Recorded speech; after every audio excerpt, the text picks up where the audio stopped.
warahmatullahi wabarakatuh. Perkenalkan, nama saya Laras Widianasari, NIM C0J01818, kelas akuntansi B. Saya di sini akan mempresentasikan hasil dari makalah saya yang saya rangkum dalam bentuk PowerPoint dengan judul Konsep Pengakuan Akuntansi Pajak tentang Investasi pada Entitas Anak dan Properti Investasi. Langsung saja kita mulai. Yang pertama, membahas akuntansi pajak atas perolehan aset tetap.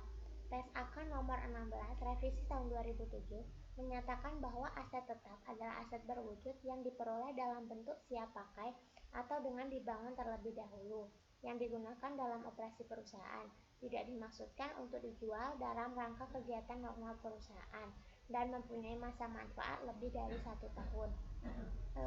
Perolehan aset tetap meliputi yang pertama yaitu perolehan aset tetap secara gabungan, yang kedua secara angsuran, yang ketiga yaitu secara pertukaran, yang keempat dengan cara membangun sendiri, dan yang kelima yaitu secara hibah, bantuan, dan sumbangan. Kemudian juga terdapat akuntansi pajak atas penjualan sewa dan aset tetap. Jenis-jenis sewa menurut PSAK 30. Yang pertama yaitu finance lease, yang kedua operating lease, yang ketiga sales lease, yang keempat leverage lease. Dan selanjutnya yaitu membahas akuntansi pajak atas penyusutan aset tetap.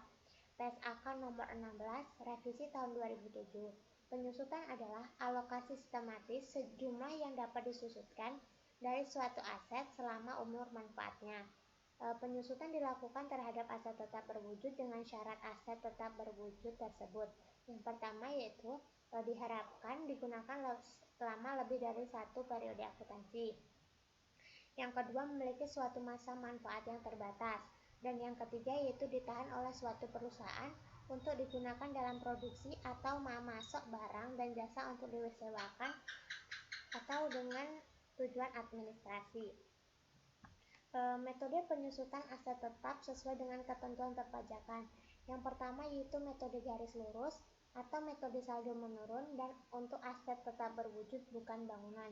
Dan yang kedua yaitu metode garis lurus untuk aset berwujud berupa bangunan. Akuntansi pajak atas pertukaran aset tetap.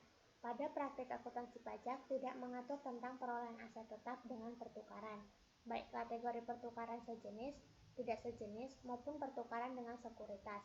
Dalam pasal 10 ayat 2 diatur tentang perlakuan perpajakannya, bahwa nilai perolehan atau nilai penjualan dalam hal terjadi tukar-menukar harta adalah jumlah yang seharusnya dikeluarkan atau diterima berdasarkan harga pasar. Akuntansi pajak atas revaluasi aset tetap. Revaluasi atau penilaian kembali aktiva tetap merupakan hal yang umum dilakukan oleh perusahaan.